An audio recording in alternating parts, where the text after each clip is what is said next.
NASA அறிவியல் அந்த சயின்டிஸ்டெல்லாம் 2020 ஒரு மிகப்பெரிய ஒரு அறிக்கையை சமர்ப்பித்தார்கள். 2020 அறிக்கையை சமர்ப்பித்தார்கள்.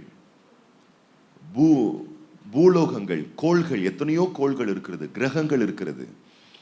அவர்கள் கண்டுபிடித்திருக்கிறார்கள், சில குறிப்பிட்ட கிரகங்களில், கோள்களில் கோல்டு இருக்காம். ஆச்சரியமா இருக்கு. அவங்க சொல்றாங்க, அந்த கோல்டு நீங்க பார்த்தீங்கன்னா அவங்க சொல்றாங்க, இந்த பூமியில் வாழக்கூடிய 780 கோடி மக்கள், உலகத்தினுடைய மக்கள் தொகை சொல்றாங்க 780. இத்தனை கோடி மக்களையும் செல்வந்தர்கள் ஆக்கக்கூடிய செல்வங்கள் கோள்களிலே இருக்கிறதா. எப்படி வச்சிருக்காரு பாருங்க ஆண்டவர். பக்கத்துல பார்த்து சொல்லுங்க, நீ பார்க்காததுனால எதுவுமே இல்லைன்ற அர்த்தத்துக்கு முடிவுக்கு நீ வந்துடாத. இன்னும் ஆண்டவர் மிச்சம் வச்சிருக்காரு. ஆண்டவர் இன்னும் நிறைய வச்சிருக்காரு, ஏராளமா வச்சிருக்காரு. நீங்க ஜஸ்ட் கூகுள்ல போயிட்டு இதை நீங்க சர்ச் பண்ணலாம். அவங்க சொல்றாங்க, அவ்வளவு கோல்டும் வெள்ளியும் அவ்வளவு விலையேற பெற்ற விஷயங்களும் இன்னும் குவிஞ்சு போய் கிடக்குதான். கர்த்தர் பாருங்க, அவர் இன்னும் ஓட்டாண்டியான ஒரு ஆண்டவர் இல்லை பாருங்க, சம்பூர்ணமானவர், தயால பிரபு, அற்புதமா தரவர் பாருங்க. அப்ப அவர் இன்னைக்கு இந்த காலையில உங்ககிட்ட எதிர்பார்க்கக்கூடிய ஒரே ஒரு விஷயம் என்னன்னா, நான் இதை செய்ய வல்லவரா இருக்கிறேன், ஆனா நான் இதை செய்வேன்னு உன்னால உறுதியாய் நம்ப முடிகிறதா? இதுதான் அவர் கேட்கிறாரு, வேற ஒன்னும் அவர் கேட்கல. இந்த வாய்ப்பு வருமா, இந்த வரன் வருமா, இந்த ஆஸ்தி வருமா, இந்த சந்தர்ப்பம் வருமா? நான் சொல்றேன், நீ ஒரு சந்தர்ப்பத்தை எதிர்பார்க்கிற, நீ ஒரு வாய்ப்பை எதிர்பார்க்கிற. நான் சொல்லுகிறேன், உங்கள் கண்களுக்கு தெரியாத கோடான கோடி வாய்ப்புகளை தேவன் வைத்திருக்கிறார். கோடான கோடி வரன்களை தேவன் வைத்திருக்கிறார். எண்ணிக்கை கடங்காத அற்புதங்களை தேவன் வைத்திருக்கிறார். ஆச்சரியமான அதிசயங்களை தேவன் வைத்திருக்கிறார். அவர் வைத்திராத நன்மைகள் என்று இந்த உலகத்தில் எதுவுமே கிடையாது. அத்தனை உச்சிதங்களை தேவன் வைத்திருக்கிறார். எசேக்கியேல் தீர்க்கதரிசியின் புஸ்தகம் 37ஆம் அதிகாரத்திலே முடிந்து போனவைகள், மரித்து போனவைகள், எலும்புகள் நிறைந்த ஒரு பள்ளத்தாக்கு, அங்க எல்லாம் முடிஞ்சு போச்சு. எல்லாம் முடிஞ்சு போச்சு. அங்க இருக்கக்கூடிய சேனையா இருந்த மனிதர்களுடைய அவருடைய ஆரோக்கியம் முடிஞ்சு போச்சு, பலன் முடிஞ்சு போச்சு. அங்க நரம்பு செத்து போச்சு, கண்ணு செத்து போச்சு, ஆர்டிக் செத்து போச்சு, கிட்னி செத்து போச்சு, மொத்தமா எல்லாம் செத்து போச்சு. இப்ப கர்த்தர் என்ன கேட்கிறாருன்னா, தீர்க்கதரிசியை பார்த்து, தீர்க்கதரிசியே, இந்த மரித்து போனவைகள் உயிரோடு எழும்புமா? டைம் இல்லை, 5 நிமிஷம் நான் முடிச்சிட போறேன். ஆமா, இப்போ கொஞ்சம் என்ன பாருங்க, நோட்ஸ் பார்க்காதீங்க. 37ஆம் அதிகாரத்தை குறித்து வீட்டில் போய் வாசிங்க. கொஞ்சம் நல்லா உங்க காதை மட்டும் ஷார்ப் ஆக்கிக்கோங்க. ஏன்னா கர்த்தர் உங்க கூட தான் பேசுறாரு. அவர் என்ன பேசுறாருன்னா, நீ முடிஞ்சு போச்சு, செத்து போச்சுன்னு கடந்த நாட்களை எதை நீ நினைச்சுக்கிட்டு இருக்கியோ, கர்த்தர் கேட்கிறாரு, அந்த காரியம் மீண்டும் உயிரடையுமா? மீண்டும் அது உனக்கு கிடைக்குமா? மீண்டும் நீ அதை பெற்றுக்கொள்வாயா? மீண்டும் அந்த ப்ரொமோஷன் வாழ்வில் உண்டாகுமா அப்படின்னு சொல்லி பக்கத்துல பார்த்து அவங்க சொல்றத சுரிஞ்சு கேளுங்க. கர்த்தர் உங்களை பார்த்து தான் கேட்கிறார். நாம் என்ன சொல்ல போறோம்? எனக்கு நான் ஆண்டவரே தெரியும், உங்களுக்கு தான் தெரியும் ஆண்டவரே. அப்படிதான் இந்த மனுஷனும் சொல்றாரு. ஆண்டவரே தேவரீர் அதை அறிவீர். ஆண்டவர் சொல்ற, எனக்கு தெரியாதா? உனக்கு தெரியுமா? நீ நம்புகிறாயா? உன்னால் விசுவாசிக்க முடியுமா? இன்னைக்கு நீங்க செய்ய வேண்டியது என்னன்னா, உங்க சோம்பலையும் அவநம்பிக்கைகளையும் அவிசுவாசங்களையும் உதறி தள்ளி ஒரு புதிய உத்வேக நம்பிக்கையை தயவு செய்து புதுப்பித்துக் கொள்ளுங்கள். முடியாது என்று ஒரு நாளும் மனம் தளர்ந்து விடாதீர்கள். உங்கள் மனம் திடனற்று போக வேண்டாம். உங்கள் மனதை திடப்படுத்துங்கள் தேவனுடைய வார்த்தையின் மூலமாக.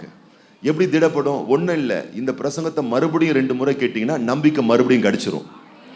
அதை கேட்க தவிர எல்லாத்தையும் கேட்போம். அதாவது நம்ம நம்பிக்கை இழக்க வைக்கிறதுக்கு எந்த பேச்சை பேசணுமோ, நம்ம நம்பிக்கை இழக்கிறதுக்கு யாருக்கிட்ட எதை நம்ம ஷேர் பண்ணணுமோ அதையெல்லாம் செய்வோம்.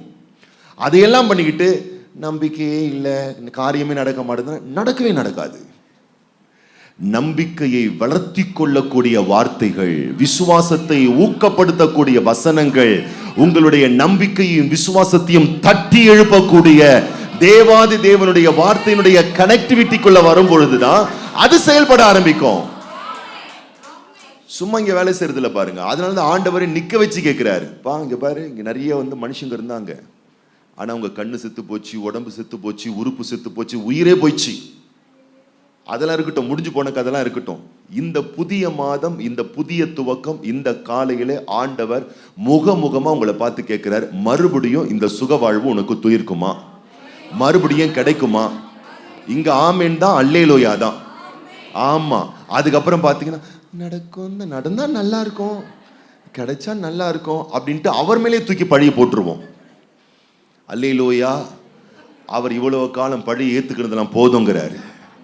அல்லேலூயா, நீ விசுவாசித்தால் தேவனுடைய மகிமை இப்ப காண்ப. இல்லைன்னா ஆண்டவரே அடுத்த மாசம் காண்ப. நஷ்டம் உங்களுக்கு தான், அவருக்கு இல்லை. அல்லேலூயா. அப்ப நான் சொல்றேன், இன்னைக்கு உணர்வடையுங்கள், இன்னைக்கு உத்வேகம் அடையுங்கள். 1000 விஷயங்கள் சொல்லட்டும் நடக்காது என்று, ஆனால் ஆண்டவருடைய வார்த்தை சொல்லுகிறது. அப்ப நடக்கும் நீ விசுவாசிக்கிறன்னா, ஆண்டவர் எசேக்கியேல் தீர்க்கதரிசியை பார்த்து சொல்றார், நடக்கும்னு சொன்னா எலும்புகளை குறித்து பேசு, நரம்புகளை குறித்து பேசு, முடிந்து போன அந்த விஷயம் மறுபடியும் ஆகும், மீண்டும் மீட்டெடுக்கப்படும், மீண்டும் உயிரடையும், உயிர்ப்பிக்கப்படும் என்பதை நீ பேசு. எங்க பாஸ்டர் பேசுறாரு போதாதா? பாஸ்டர் பேசினா பாஸ்டருக்கு ஆசீர்வாதம், நீங்க பேசினா உங்களுக்கு ஆசீர்வாதம். எத்தனை பேர் ஆமென் சொல்றீங்க? நீங்க பேசுங்க அன்பானவர்களே. கர்த்தர் உயிர்ப்பிப்பார், பலனடைய செய்வார், மீட்டெடுப்பார், மீட்டெடுத்து கொடுப்பார். சொல்றேன் பாருங்க, நீங்க பேச பேச உங்க வாழ்க்கையில ஒரு பெரிய ரெஸ்டோரேஷனை நீங்க பாப்பீங்க, ஒரு பெரிய மாற்றத்தை பார்ப்பீங்க. செத்து போன இருதயங்கள், செத்து போன நரம்புகள், செத்து போன கணையங்கள், செத்து போன உடல் உறுப்புகள், செத்து போன வரவுகள், செத்து போன உறவுகள் இயேசுவின் நாமத்தினாலே மீண்டும் உயிர்ப்பிக்கப்படும். ஏன்னா கர்த்தர் சொல்றாரு, இனி செத்து போவதில்லை. எது செத்து போச்சு அது இனி செத்து போவதில்லை. எங்க வெட்கப்பட்டாயோ இனி நீ வெட்கப்படுவது இல்லை. டி.எல். ஆஸ்பான் என்று சொல்லப்படக்கூடிய ஒரு மிக பிரசித்தி பெற்ற தேவனுடைய தாசன் இந்திய தேசத்துக்கு பல வருஷத்துக்கு முன்னாடி வந்தார். டி.எல். ஆஸ்பான் வரும்பொழுது அவரை இந்திய தேசத்திலிருந்து தானே பெரிய பெரிய லீடர்ஸ், மத தலைவர்களாம் அவரை போய் பார்க்கணும். பெரிய ஆள் வந்திருக்கிறாரு, பிக் ஷாட் வந்திருக்கிறாரு, அவரை பார்க்கணும் அப்படின்னு சொல்லிட்டு அவர்கிட்ட வந்தாங்களாம்.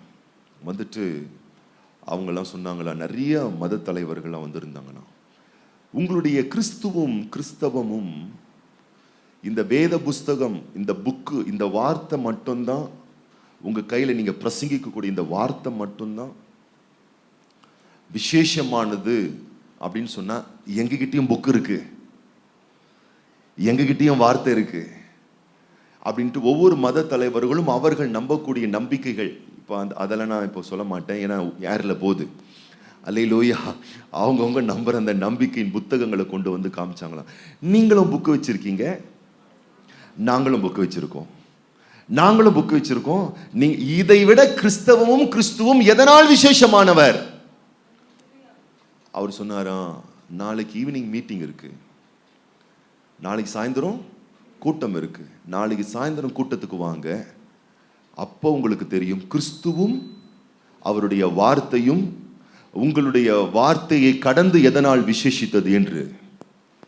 அவங்க போயிட்டாங்களாம் பாருங்க. நைட் அவர் தூங்கலையா, முழங்கால் படியிட்டு, ஆண்டவரே இன்னைக்கு கூட்டத்துல உங்க வார்த்தை வெளிப்பட்டுச்சு, நாளைக்கு கூட்டத்துல உங்க வல்லமை வெளிப்படணும். அவர் ஜெபம் பண்ணாராம் பாருங்க. அந்த தேவ மனுஷன் சொல்றாரு, அன்னைக்கு ராத்திரி முழுவதும் அவர் தூங்கலையாம். ஆண்டவரே வார்த்தை எப்படி வெளிப்பட்டதோ உங்க வல்லமை வெளிப்படணும் ஆண்டவரே. அடுத்த நாள் கூட்டத்துல பாருங்க, நம்ம ஊர்ல நடந்த கூட்டங்க, சரித்திரம் இருக்குங்க இன்னைக்கும். செவிடர்கள் கேட்க ஆரம்பித்தார்களாம், ஊமையர்கள் பேச ஆரம்பித்தார்களாம், சூம்பின கால் உள்ளவர்கள் நடக்க ஆரம்பித்தார்களாம், தவறான மோசமான பாவ பழக்கத்தில் இருந்தவர்கள் விடுதலை ஆனார்களாம், சிகரெட் பாக்கெட் வச்சிருந்தவங்க அப்படியே தூக்கி போட்டாங்களாம் பாருங்க. இத பார்த்து அந்த மத தலைவர்களாம் மிரண்டு போய், ஏதோ கிறிஸ்துவும் கிறிஸ்தவமும் இது ஒரு எழுத்து மாத்திரம் அல்ல, ஒரு வார்த்தை மாத்திரம் அல்ல, இதுல ஒரு உயிர் இருக்கு, இதுல ஒரு ஜீவன் இருக்கு, இதுல ஒரு பவர் இருக்கு, சக்தி இருக்கு, வல்லமை இருக்குன்னு ஆண்டவர் ப்ரூவ் பண்ணாராம் பாருங்க. இது ஏதோ வாய்ஜாலம் காண்பிக்கிற ஒரு வாழ்க்கை அல்ல, இது வல்லமையை பெற்று அனுபவிக்கிற ஒரு வாழ்க்கை என்பதை உணர்ந்து கொள்ளுங்கள் தேவ பிள்ளையே.